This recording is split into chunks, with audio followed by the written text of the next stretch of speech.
Hello everyone, আসসালামু আলাইকুম। আবারও চলে আসলাম নতুন আরেকটি ভিডিও নিয়ে।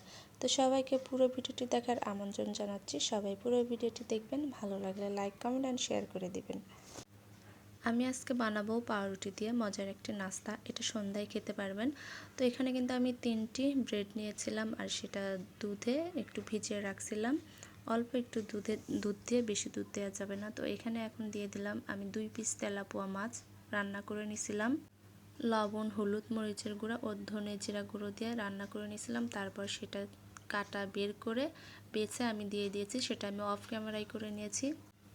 আর এখানে আমি অ্যাড করে দিলাম পেঁয়াজ কুচি, কাঁচামরিচ কুচি, ধনে জিরা গুঁড়া আর সামান্য মরিচের গুঁড়া। এখন সবগুলো উপকরণ আমি মেখে নেব। তবে এর মধ্যে আমি অ্যাড করে দিলাম কিছুটা চালের গুঁড়া। আপনাদের কাছে চালের গুঁড়া যদি না থাকে তাহলে কর্নফ্লাওয়ার বা ময়দা বা আটা দিতে পারেন। তো আমার কিন্তু ডোটা হয়ে গেছে, সব কিছু আমি একসঙ্গে মিক্সড করে একটা ডোর মতো তৈরি করে নিয়েছি। এখন আমি এটা শেপ দিচ্ছি লম্বা আকারে। আপনারা চাইলে গোল বা চ্যাপ্টা করতে পারেন।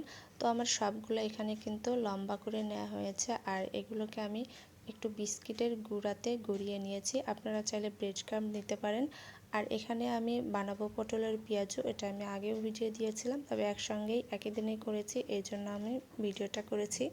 পটলের পেঁয়াজুতে আমি পটল কেটে নিয়েছি এবং বিচিগুলো ফেলে দিয়েছি, আর নিয়েছি খেসারির ডাল। তারপর ডালটা আমি ব্লেন্ড করে নিয়ে এর মধ্যে আমি সব কিছু ঝাল, লবণ, মশলা দিয়ে দিয়েছি। এখন আমি এটাও বানিয়ে নেব। এখন আমি এগুলোকে ভেজে নেব। প্রথমে কড়াইয়ে তেল দিয়ে, তেল গরম হয়ে গেলে আমি এর ভিতরে একটা একটা দিয়ে দিয়েছি। আর এই যে ভাজা হয়ে যাচ্ছে, কালারটা কিন্তু অনেক সুন্দর আসছে।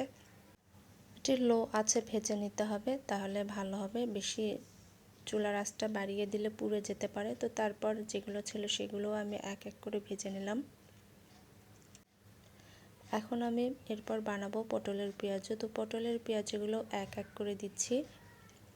এগুলো আমি উল্টে পাল্টে ভেজে নিব। তো আমার পাউরুটির রেসিপিটা কেমন লাগলো সবাই কমেন্টস করে জানাবেন। আর পটলের পেঁয়াজুটা কেমন লাগলো সেটাও কমেন্টস করে জানাবেন। আর সবাই বাসায় একদিন ট্রাই করে দেখবেন। আমার পটলের পেঁয়াজগুলোও কিন্তু ভাজা হয়ে গেছে, এখন উঠিয়ে নেব আমি। পটলের পেঁয়াজু এবং পাউরুটির এই টিকা দুটোই কিন্তু খেতে বেশ মজা। তো আমার এখানে পাউরুটি ও মাছের যেটাতে বানাইছি সে নাস্তাটাও হয়ে গেছে। আর এটা কিন্তু গরম ভাত, পোলাও বা খিচুড়ির সঙ্গেও সার্ভ করতে পারেন। আবার সন্ধ্যার নাস্তা হিসেবেও এটা কিন্তু খেতে পারেন। এই যে আমার পটলের পেঁয়াজও এখানে হয়ে গেছে। আর দুটোই কিন্তু বেশ মজা হয়েছিল। আমার ভিডিওটি আপনাদের কাছে কেমন লাগলো, আমার রেসিপি দুটো কেমন লাগলো সবাই কমেন্টস করে জানাবেন। সে পর্যন্ত সবাই ভালো থাকবেন। দেখা হবে আবারও পরবর্তী ভিডিওতে। আর যারা যারা এতক্ষণ আমার ভিডিওটি ধৈর্য সহকারে দেখলেন সবাইকে অনেক অনেক ধন্যবাদ। ভালো থাকবেন, সুস্থ থাকবেন। আল্লাহ হাফেজ।